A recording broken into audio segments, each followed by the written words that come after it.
We are now being joined by the first ever inductee into the TNA Hall of Fame and former WCW champion. This is the icon, Sting. So Sting, how did it feel to be the first inductee into the TNA Hall of Fame? Humbling. It was humbling for sure. Most people that know me know that I don't like all the attention. And of course that brought all the attention my way. I had no idea that I was going to be inducted. It was a surprise to me. I had no idea. How did it feel going from WCW, having a break, and then getting the call from TNA? Well, the way WCW ended was not good.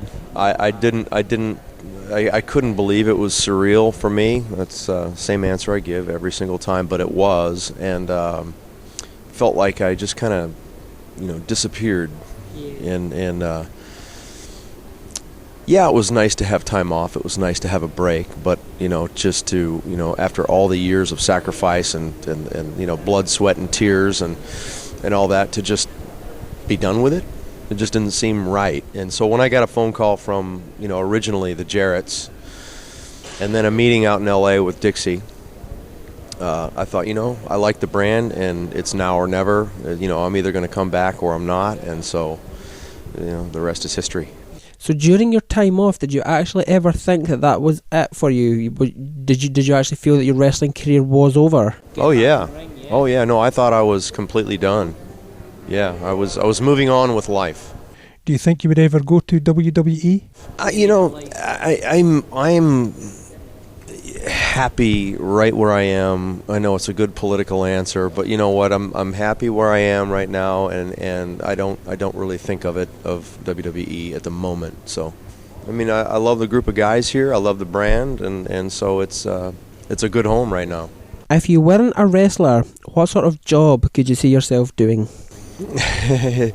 It's a good question, and some people know this about me, but a lot of wrestling fans will read it and go, "What?"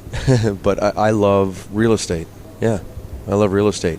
I'm even I would even consider buying a castle out here or something and redoing it, and I love doing that. Buying dirt and selling dirt basically is what I like to do. As you were growing up, how did you discover wrestling?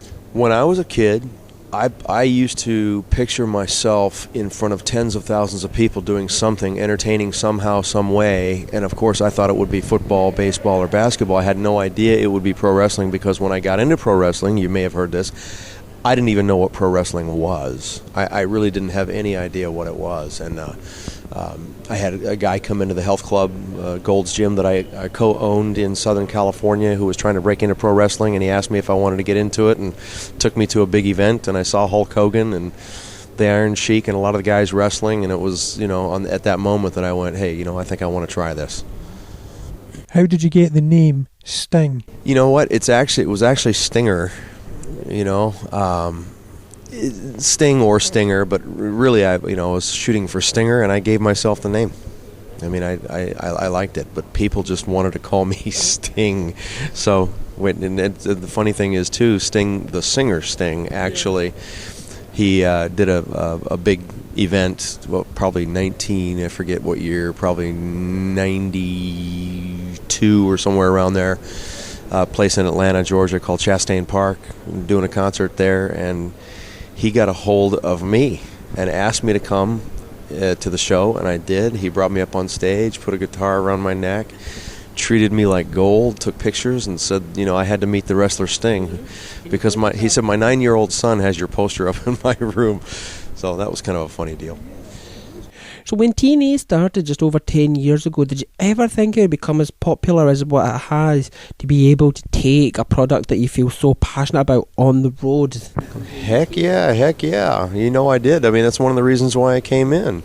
And, Dixie and Jeff and Spike, they were hoping that if I came in, that, it would bring the legitimacy needed to bring other big name wrestlers in, and man, we've had so many big names in TNA, and now in 120 countries. We were in the beginning, we were at the fairgrounds in Nashville. That's about where it ended.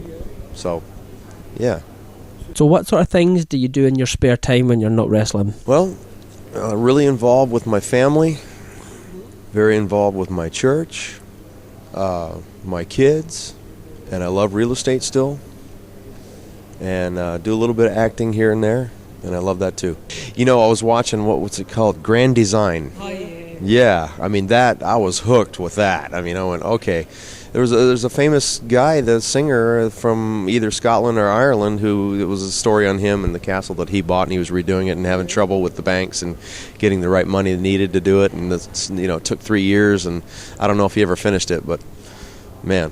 Sting, thank you so much for this interview, and very good luck for tonight, and congratulations on being TNA's first Hall of Famer.